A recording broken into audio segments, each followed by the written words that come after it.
Israel के प्रधानमंत्री Benjamin Netanyahu एक महत्वपूर्ण कैबिनेट बैठक कर रहे थे। उसी दौरान अचानक पीएम मोदी ने नेतन्याहू को फोन मिला दिया। अब नरेंद्र मोदी ने एक दूसरा भी काम किया है इसी 24 घंटे में।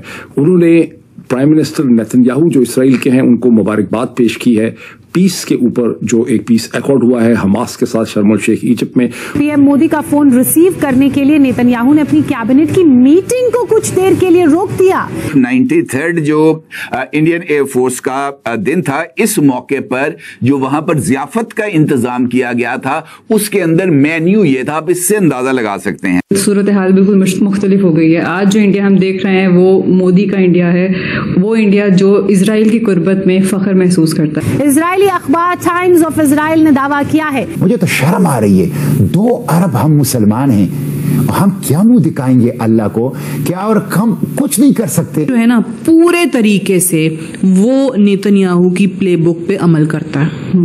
सो इसमें कोई दो राय नहीं है, कोई शक नहीं है। मेन्यू ये था जनाब, रावलपिंडी चिकन टिक्का मसाला, दूसरी आइटम है रफीकी रारा मटन, बुलारी पनीर, मीठी मलाई। पाकिस्तान अमन का वो एक मरकज बन जाए, और जब ये पाकिस्तान अमन का मरकज बनेगा, इत्तेहाद और इत्तेफाक और ताकत होगी, तो हम श्रीनगर आजाद कर सकेंगे। मोदी जंग के जो धमकियां दे रहा है उसको जवाब दे सकेंगे और फलस्तीन को आजाद कर सकेंगे। इससे क्या पैगाम देने की कोशिश कर रहे हैं? उससे ये पैगाम देने की कोशिश कर रहे हैं कि आपने हमारी इन एयर बेसिस को निशाना बनाया।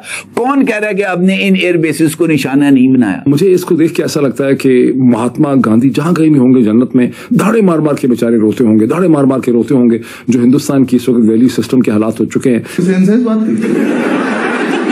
हम लाते हैं टॉक शोज और अनलिमिटेड एंटरटेनमेंट सिर्फ YouTube पर। अगर आपने अभी तक हमारा चैनल सब्सक्राइब नहीं किया तो अभी सब्सक्राइब करें और बेल आइकॉन को क्लिक करके हमारी लेटेस्ट वीडियोस के बारे में अपडेट जानें। पीएम मोदी का फोन उठाने के लिए नेतन्याहू ने कैबिनेट बैठक को बीच में ही रोक दिया और उसके बाद जो हुआ वो शानदार था। इसी बीच फिलिस्तीन ने भी भारत का नाम लेकर बहुत बड़ा ऐलान कर दिया।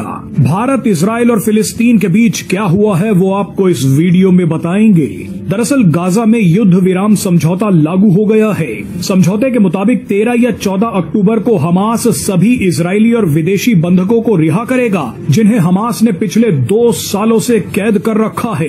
बताया जा रहा है कि इन 48 बंधकों में केवल 20 के जीवित होने की ही संभावना है। इन बंधकों की रिहाई के जवाब में इजराइल ने गाजा से अपने टैंक्स पीछे खींचने शुरू कर दिए हैं। इजराइल को हमास के 250 आतंकी भी रिहा करने होंगे।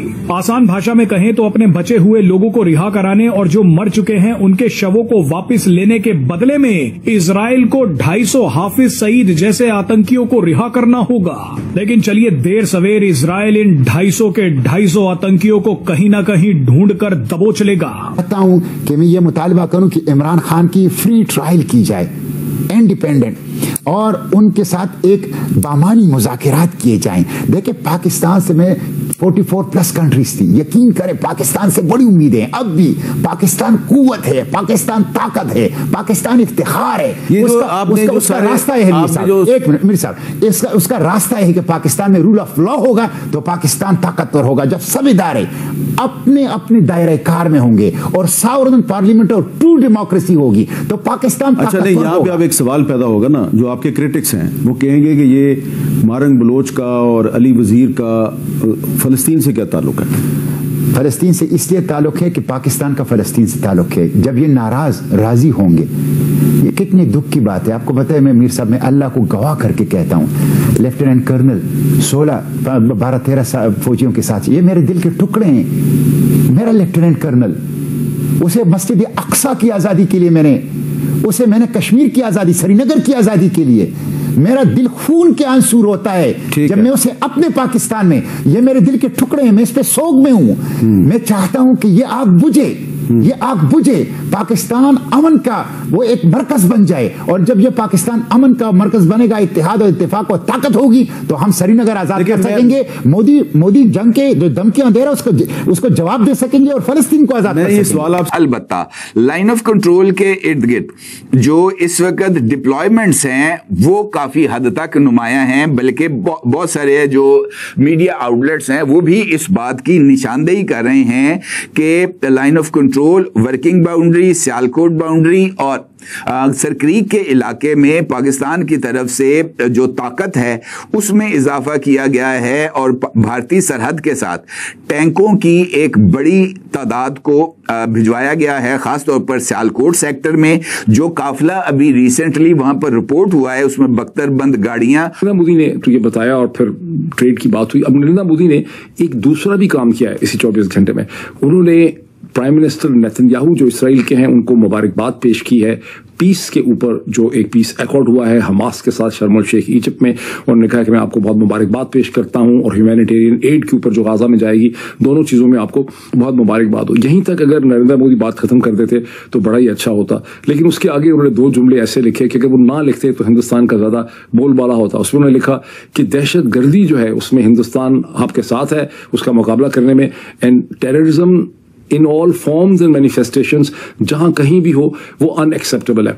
अब जाहिर है कि हिंदुस्तान का जब भी वो टेररिज्म की बात करते हैं तो उनका निशाना और हदफ जो है वो पाकिस्तान होता है, लेकिन हिंदुस्तान की इतनी एलिवेटेड पोजीशन रही है ग्लोबल साउथ में कि अगर वो ये जुमला हमास के हवाले से, फलस्तीनियों के हवाले से दहशतगर्दी का ये जो इल्जाम है यहाँ पे ना लगाते तो वो बहुत बेहतर होता, पीछे ही बात खत्म कर देते। और मुझे इसको देख के ऐसा लगता है कि महात्मा गांधी जहां कहीं भी होंगे जन्नत में धाड़े मार मार के बेचारे रोते होंगे, धाड़े मार मार के रोते होंगे जो हिंदुस्तान की इस वक्त वैल्यू सिस्टम के हालात हो चुके हैं नरेंद्र मोदी की हुकूमत की शक्ल। और लॉजिस्टिक्स यूनिट्स भी शामिल थे जो कि फॉरवर्ड पोजीशंस की तरफ जा रहे हैं, जिन्हें गैर मामूली और मुमकिना तौर पर जंग की तैयारी की मश्क का हिस्सा करार दिया जा रहा है।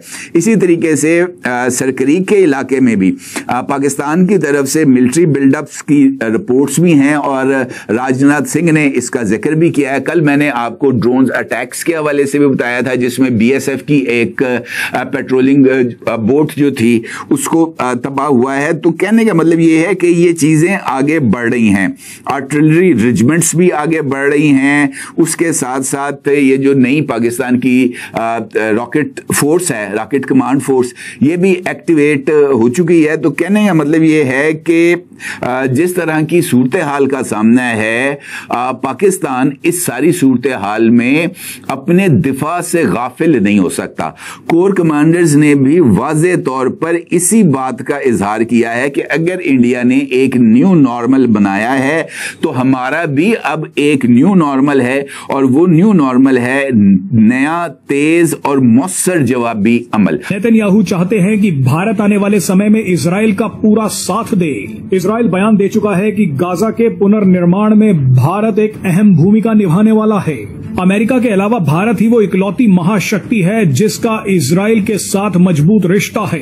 ताजा परिस्थिति में नेतन्याहू भले ही ट्रंप पर एक बार भरोसा करें या ना करें, लेकिन वो पीएम मोदी पर आंख बंद करके विश्वास करते हैं। इजराइल के रिश्ते चीन और रूस से तनावपूर्ण हैं। ऐसे में डिफेंस, ट्रेड, सिक्योरिटी के लिए भारत इजराइल के लिए एक नेचुरल पार्टनर बन गया है। तो आपको ये वीडियो कैसा लगा कमेंट बॉक्स में जरूर लिखिए। इस वीडियो को लाइक कीजिए, शेयर कीजिए, सब्सक्राइब करना ना भूलिए आपके चैनल EFC.Z को। मिलते हैं अगली वीडियो में। जय हिंद।